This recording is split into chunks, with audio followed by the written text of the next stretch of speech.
So on today's Academy lesson, we're going to talk about a move that I think is very, very underrated and overlooked in the world of Magic, known as the Spectator Peek. Now, the Spectator Peek is an alternative to the traditional Peek, where you might see a magician riffle up the corner and have the spectator call stop. This time, the spectator actually carries out the action, and you're still able to gain control or even peek at the card that the spectator supposedly picked freely. Now, the first time I saw this particular move was done by Ricky J on the Arsenio Hall show. So it kind of tells you the length and history of this particular move. And when I first read it in Expert Card Technique, I looked over it because I didn't think of it as a viable method. Let me fix this because I'm sure somebody's going to complain about them not being even. So look, see, I acquiesced to your request. So anyways, this particular move is going to be one that gives a more hands-off appearance than the standard Magician Peek and allows you to still be able to peek at the card with relative ease. So let's go over the move now. So traditionally, whenever you do a peek, you might riffle up the corner just like this and have the spectator call stop. I've talked about doing the spread peek. I find this to be a more easy technique to do and also gives more of the illusion of freedom because the spectator is given the impression that they could have stopped truly on any one of these cards. Whereas here, it's more of a closed technique and they don't really see a lot of cards in terms of this openness. So the first thing that's going to be very, very important for this particular move is the grip. Now you notice if you come up to this position, which is standard for the Magician Peek, you're going to see that my middle finger is down here. My forefinger is on the short edge of the deck, and you could see this corner very, very easily. Now, another hot tip here is to slightly bevel the deck. You don't want to have a deck that's completely beveled, but you want to have a slight bevel on the cards when you bring it up because that's going to make it easier for the spectator to be able to come in anywhere they want and open up the deck, which is going to be what they're going to have to accomplish for this particular move. So not only does that make it easier for them, it also makes it easier for you to do the only move of the entire little peek, which is to get a break right there where the spectators break the deck. Now, after the grip, you're going to have the spectator use their thumb to break the deck anywhere they want and remember the card that they see.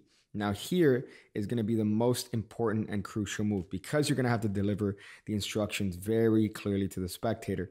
And I like giving them the explanation visually before they actually do it themselves. So what I tell them is I want you to use your thumb to just break open the deck anywhere you want and remember the card you see. All right. I want you to go ahead and do that right now. And I let them do exactly as I showed them because traditionally you want to give the impression that you're hands off and everything's kind of free, but you still want to mirror what they are to do. So that's a very, very important step when doing this. And I didn't see that in Expert Card Technique. They just say, oh, have the spectator break the deck anywhere you want and stick your pinky in there. So here I like to show them what I want them to do so that they roughly know how to open a deck. They know approximately how much I want them to open a deck.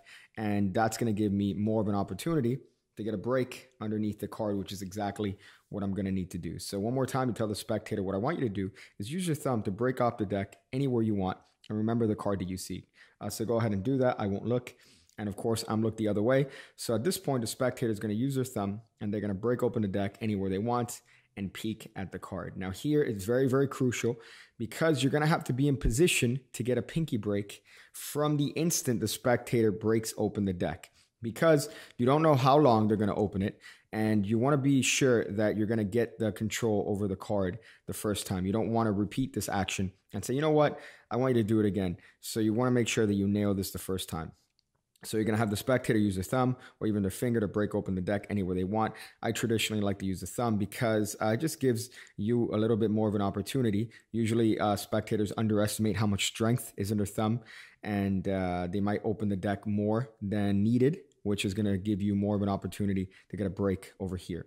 So wherever the spectator opens the deck, they're going to take a little bit of a peek and you are going to put the fleshy part of your pinky, not your entire pinky, but the fleshy part of your pinky pressed up against that little gap. Now notice when they break open the deck, even if they break open the deck at the top, because you're putting pressure with the thumb in the back, the bottom part of the deck is going to open up. So the lower part of the deck near your pinky is also going to open up and allow you to obtain a break over there. So one more time, the spectator breaks the deck anywhere they want. Let's say they break the deck over here. I'm pressing my pinky up against that gap so that when the spectator lets go, again, because the pressure of the thumb against the back of the deck, as well as the pressure of my pinky being pressed against that gap, it's going to hold a break there automatically. Now notice that it's the flesh of my pinky that's holding the break and not the entirety of my pinky. That's going to be very, very important because this move is going to be one that's done to this angle to the spectator. So it's going to be very, very important that they don't see any sort of peek. So imagine if your entire pinky was in there, it'd be very obvious that something's going on. Whereas if the flesh of the pinky is in there, combined with the pressure of the thumb, you notice that they really can't see much. And especially when you lower the deck and you say, I want you to think of that card, say it over and over in your head. And now you could get into whatever technique you want to get a peek, which I'll show you guys in a moment, my favorite technique. So once again, just to break down a move, make sure that your thumb is in the back over here as the spectator carries out the action. A bevel helps a lot when trying to have the spectator break the deck open easier, as well as get a pinky break easier for you. And now you're going to have the spectator break up and you give the instruction, you mirror what you want them to do, and then you have them do it. So, sir, what I want you to do is use your thumb to just break open the deck anywhere you want and remember the card that you see there. So go ahead and do that right now. Spectator goes ahead. They break the deck anywhere they want. Let's say they go up here. Of course, I'm pressing my pinky exactly where they broke. So when they let go, my pinky's there. And remember, because the pressure of my thumb, that should close up the gap very, very neatly on top, and the spectator shouldn't see anything. Now, another little hot tip here is you want to bevel the deck towards them. So you want to bend the deck towards them so that they have to go on this corner, and notice the condition of the pinky towards my body.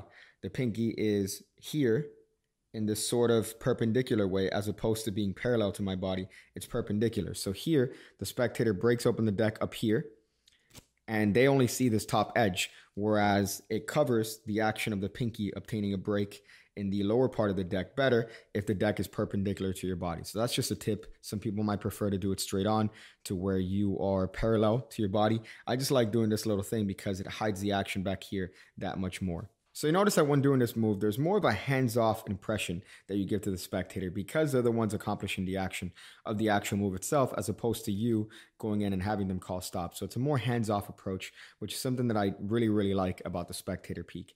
So now it's how you get your glimpse. So obviously you have control over the card because you have a pinky break right below their card. So if you want, you could just as simply double undercut that card to the bottom of the deck and it's controlled to the bottom. Another thing that you could do is glimpse the card in whatever way you want. Now, I've talked about many glimpses on the Academy. However, the most easy one, at least in my opinion, is this one where you are able to just shuffle the cards and get your peek that way. So here, all you're doing is you're having the spectator break up the deck. Let's say they break it up over here. You get your break. Now you lower the deck and just take attention away from the deck momentarily. This is just a little bit of a psychological ploy to reinforce the fact that the spectator is thinking of a card as opposed to the card actually coming from the deck. So I say, do me a favor, just think of the card, say it over and over in your head. Whatever it takes in your head to visualize the card as best you can. I want you to go ahead and do that right now.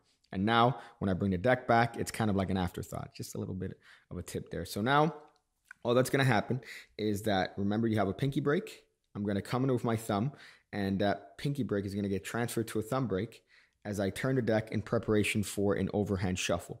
Now, I could get my peek at this point.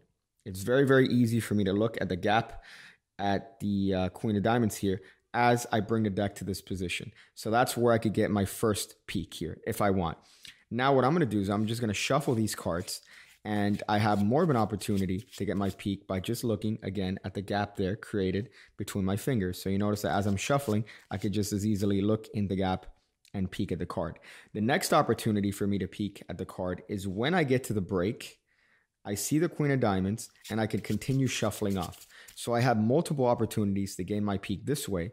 And you notice that it's just done in the context of a very, very fair overhand shuffle. Now, I've talked about this peek before, but let me reiterate the main point here is that you don't want to stop. So if you want to shuffle and get the peek at that position, which is the last possible way when you get to the break. So notice right now, the peek card would be the King of Clubs.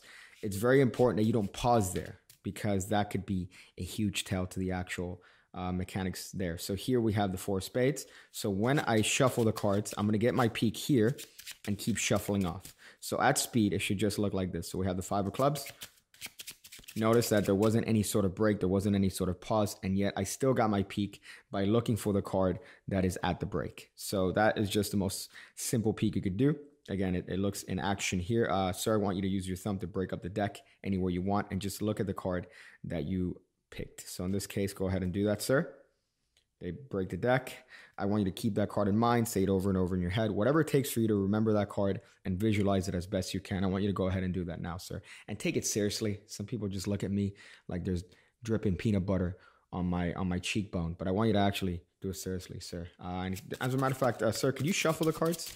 Could you shuffle the cards so that people might not think that there's some sort of, all right, good. Queen of Hearts. So you see, that's kind of a bare bones way of how to present this. But ultimately what you have there is a way of having the spectator very fairly pick a card, and you are able to gain control over that card in the Spectator Peek. So I'm going to leave the crediting below, as well as where you could find this in Expert Card Technique in the description.